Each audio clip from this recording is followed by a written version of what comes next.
So in the last part, I was speaking about how I thought up the game while I was working in the gym. So not long after that, I actually quit that job in the gym after they wanted to change pretty much everything on me. Basically, it boiled down to you got less money and you did more. So I quit. But anyway, so after quitting, I decided I'd go a bit harder on making games. So at that point, I'd only had one game up on itch, it was for free, and that was only like 3 months beforehand. I had no experience marketing, I had no experience making art or sounds or music or any of that, and I'd only even been using drag and drop on Game Maker 90% of the time. If you don't know what that is, it's just like you don't type code, it just has a bunch of icons that'll say jump to this position, blah blah blah. It makes it a bit easier, but it also means you can't do as much, and you don't have as much control over what you're doing.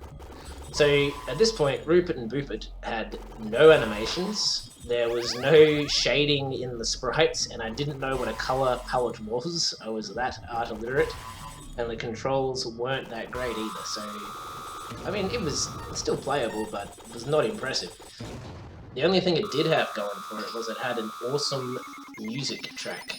So I'd used a track for the menu from a friend of mine that we'd been using for a game we'd made years ago called Duck Nukem. So if you listen to the menu music in Roopit and Boopit, that is the menu music from Duck Nukem.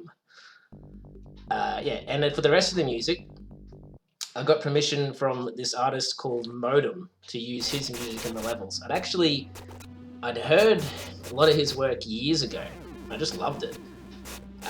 So I just went and found more of it, and I thought it was only fair if I actually contacted him and asked if I could use the music in the game, if I was going to actually make this a real game and not just a for funsies project. But yeah, he was a cool guy. He got back to me and he said that the fact that someone was using music in his game was payment enough for him. Yeah, so shout outs to Modem, check him out on SoundCloud.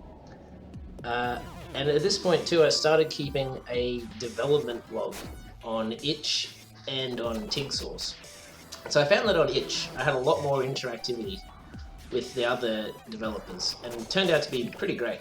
So I thought it would probably be best if I just went and gave feedback on as many people's games as I could and interacted with them as much as I could. And that worked out great. Yeah, people will reciprocate helpfulness. So I had a lot of people playtest my game. Yeah, that turned out to be really good. I'd say if you're on itch, just get involved, do things for other people, and yeah, it'll come back around. On TigSource, I'd actually had somebody make a video of him and his son playing through Roopit and Boopit.